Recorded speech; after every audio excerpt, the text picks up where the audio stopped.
cette séquence est consacrée au théorème de la bijection dérivable et vient nous donner une condition suffisante pour que la bijection réciproque d'une fonction définie sur i à valeur dans R, lorsqu'elle existe, sous réserve d'existence, soit dérivable.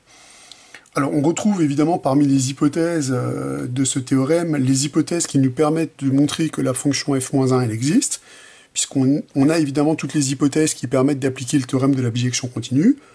Effectivement, on travaille sur un intervalle, la fonction étant dérivable, elle est continue sur i, et la fonction f est strictement monotone. Donc ces trois hypothèses, elles nous garantissent que la fonction f-1, elle est bien définie sur f de i à valeur dans i. Ça, c'est un premier point. Donc les conditions qu'on rajoute ici, le fait que f soit dérivable sur i et que sa dérivée soit différente de 0 en tout point de i, ces deux conditions-là nous garantissent de plus que la fonction f-1 est dérivable sur j, c'est-à-dire sur f de i, et on dispose en plus d'une formule pour la dérivée de la bijection réciproque. Alors on peut être impressionné par cette formule-là, mais elle est très facile à retenir, vous allez voir. Donc je vais donner une explication, ça n'a rien à voir avec une démonstration. Ce théorème-là, on le démontrera au cours du chapitre sur les fonctions dérivables, et on y reviendra, on le précisera même, puisqu'on va regarder ce qui se passe point par point, mais je vais juste revenir sur comment récupérer cette formule. Alors si on prend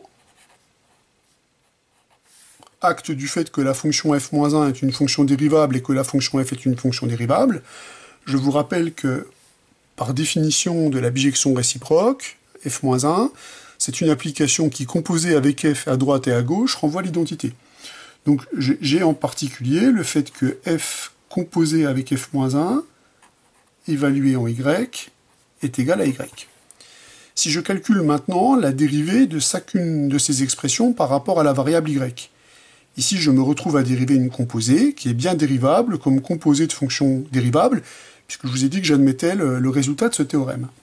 Donc en dérivant la composée, qu'est-ce qu'on va récupérer?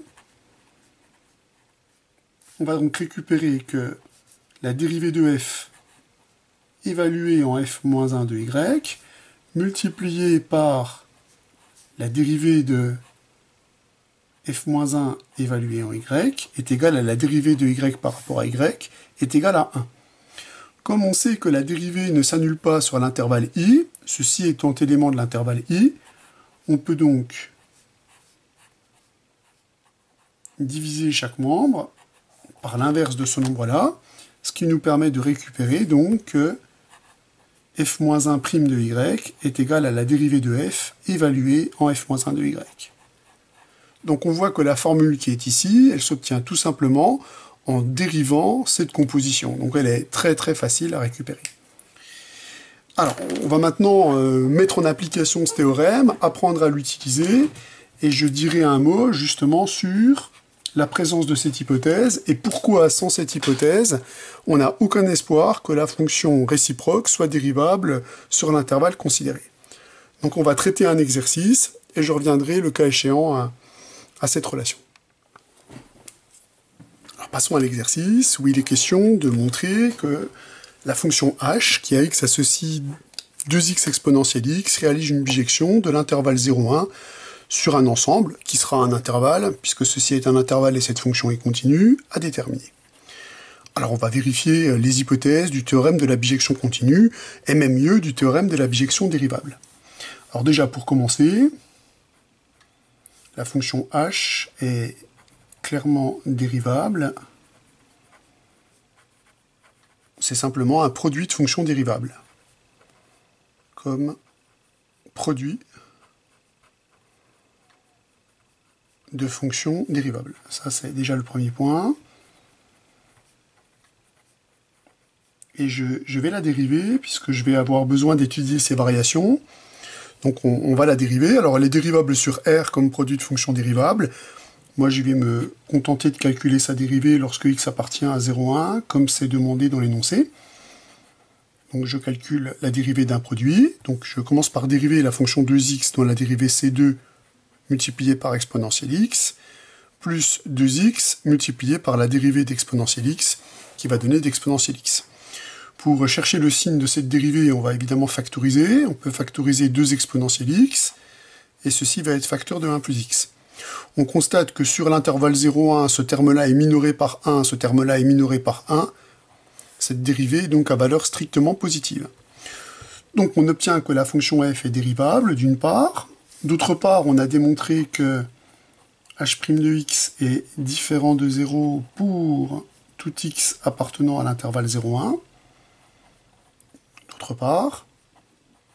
Et enfin, on récupère que la fonction h, elle croît strictement sur l'intervalle 0,1. Donc on a bien les 3 points, les 3 hypothèses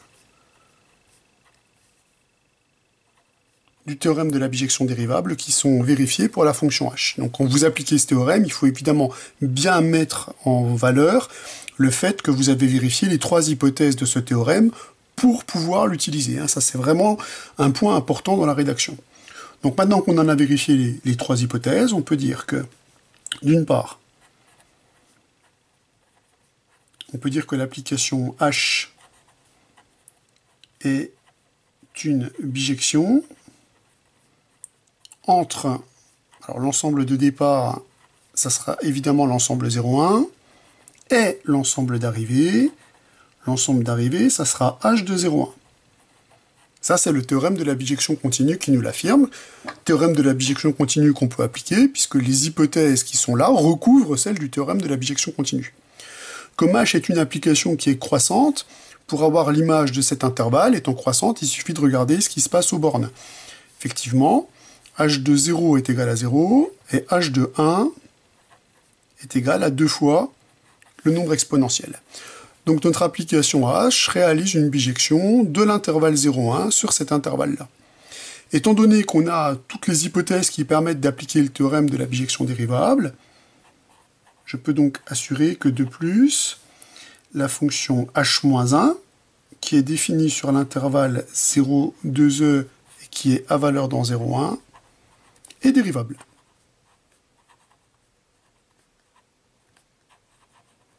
Alors on nous demande de calculer la valeur de la dérivée de la fonction h-1 prise en e.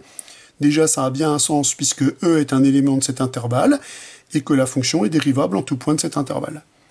Donc on va pouvoir calculer la dérivée de la fonction h-1 au point e. Donc on peut appliquer la formule du cours. Cette formule nous dit que c'est 1 sur h' appliqué en h-1 de e. Voilà ce qu'on peut dire dans un premier temps. Alors maintenant, on va regarder ce qu'on peut dire des différents éléments ici pour obtenir une expression plus simple de ce nombre réel. On va poursuivre le calcul en exploitant les relations qui existent entre la fonction h et la fonction h-1 de e. Donc ici, en l'occurrence, si on calcule h-1 de x, on avait vu que on récupérait 2 exponentielle x plus 2x exponentielle x, c'est-à-dire 2 exponentielle x plus h de x. Donc si on évalue h' en h-1 de e, on va donc récupérer 2 exponentielles de h-1 de e plus ce terme-là composé avec h-1 de e, c'est-à-dire plus e. Si je réexploite encore une fois le fait que la fonction h composée avec la fonction h-1 en renvoie t, on obtient h de h-1 de t est égal à t partout dans l'ensemble de définition de la fonction h-1.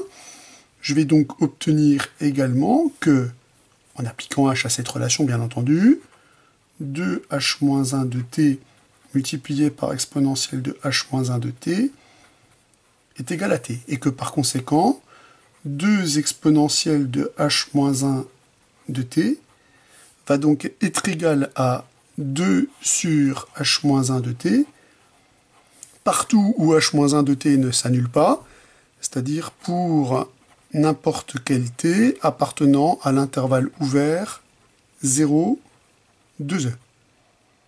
Comme e fait bien partie de cet intervalle, je peux bien récupérer l'expression de 2 exponentielles de h-1 de e, qui est égal à E sur h-1 de E, plus E.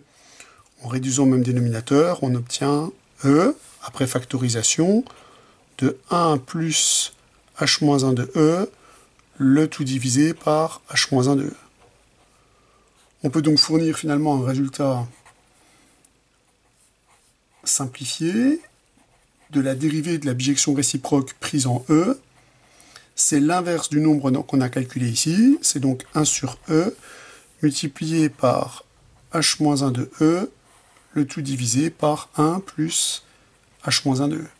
Donc voilà l'expression qu'on a obtenue pour le calcul de la dérivée de la bijection réciproque au point E. Alors je termine par une remarque sur les hypothèses du théorème de la bijection dérivable et sur l'importance du fait que la fonction dérivée ne s'annule pas sur les éléments de l'intervalle. Si je reprends par exemple l'exemple qu'on avait vu pour le théorème de la bijection continue, non, je vais prendre un exemple encore plus simple. Si vous prenez par exemple le cas de la fonction f qui est définie sur R+, on va dire A valeur dans R+, qui a t à ceci t carré, si je considère cette fonction-là. Alors, cette fonction-là, si je décide de lui appliquer le théorème de la bijection dérivable, cette fonction f est effectivement dérivable sur R+. Par contre, sa dérivée qui est 2t est différente de 0, quel que soit t appartenant à R plus étoile. Donc là, on a une dérivée qui va s'annuler en 0, et cette fonction f, elle croît évidemment strictement sur l'ensemble R+. Donc, qu'est-ce que je vais pouvoir faire avec cette fonction, avec le théorème de la bijection continue et avec le théorème de la bijection dérivable? Pour le théorème de la bijection continue, cette application, elle est dérivable sur R+, donc elle est continue sur R+, elle est strictement croissante sur R+. On peut donc dire que la fonction f réalise une bijection de R+, sur son ensemble image. Or, ici, il est facile de voir que l'image de R+, est égale à R+, en dressant le tableau de variation de la fonction. Donc, que la fonction f réalise une bijection de R+, sur R+. Sa bijection réciproque, évidemment, vous la connaissez. Il s'agit de la fonction racine, qui va donc être définie sur l'ensemble d'arrivée de la fonction f, et à valeur dans l'ensemble de départ de f. Cette application, de par le théorème de la bijection continue, on récupère qu'elle est strictement croissante comme l'est la fonction f, continue sur R+. Donc là, on voit qu'on a neutre continuité sur R+. Mais qu'en est-il de la dérivabilité? Eh bien, cette fonction racine, par application du théorème de la bijection dérivable, la fonction racine est dérivable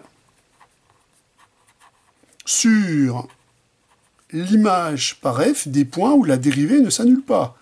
Elle va donc être simplement dérivable sur f de R plus étoile, c'est-à-dire elle est simplement dérivable sur R plus étoile, puisque f de R plus étoile est égal à R plus étoile. Et on n'a pas dérivabilité en 0, tout simplement, pourquoi? On peut le voir le problème géométriquement.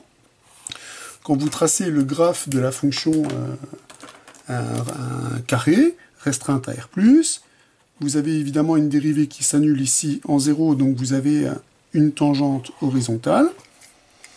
Et cette tangente horizontale se transforme donc automatiquement en une tangente verticale par symétrie par rapport à la droite d'équation y égale x. Et vous récupérez ainsi le graphe de la fonction racine avec comme point d'intersection sur les deux graphes le point de coordonnées 1, 1. Donc on voit bien en appliquant le théorème de dérivation de la bijection dérivable qu'on récupère la dérivabilité de la fonction racine sur cet intervalle-là, mais que les points du graphe de f où la tangente est horizontale se transforment en un point où on a une tangente verticale et où la fonction réciproque ne sera à coup sûr pas dérivable. Donc on a la preuve ici, géométrique, que la fonction racine n'est évidemment pas dérivable en zéro. Par contre, elle y est continue par simple application du théorème de la bijection dérivable. Voilà pour un exemple d'application où on a un problème de dérivabilité, où on voit que cette hypothèse est absolument primordiale.